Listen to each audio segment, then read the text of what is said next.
হযরতে খাদিজাতুল কুবরা রাদিয়াল্লাহু তাআলা আনহা, তিনি এমন একজন মহিলা, হযরতে জিবরাইল আলাইহিস সালাম একদিন আয়েশা বলতেছেন, ইয়া রাসূলুল্লাহ, আপনার সহধর্মিনী হযরতে খাদিজাকে আল্লাহ পাক এই মুহূর্তে সালাম দিয়েছেন। সুবহানাল্লাহ।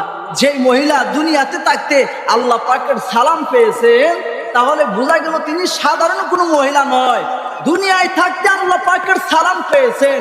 বলা হয়েছে যে দুনিয়ায় থাকতে 10 জন পুরুষ যেমনি ভাবে জান্নাতের সার্টিফিকেট পেয়েছেন, ঠিক তেমনি ভাবে দুনিয়াতে 10 জন মহিলাও জান্নাতের সার্টিফিকেট পেয়েছেন। তার মধ্যে একজন হইল হযরতে খাদিজাতুল কুবরা রাদিয়াল্লাহু তাআলা আনহা।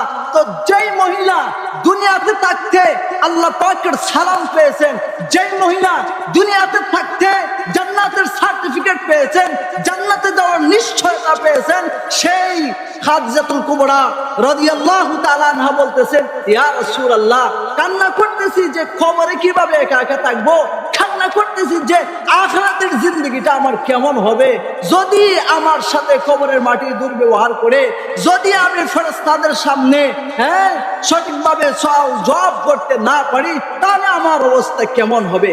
তো আমাদের তো কি করুণ দশা যে মুসলমানের সন্তান, বাপ মুসলমান, দাদা মুসলমান,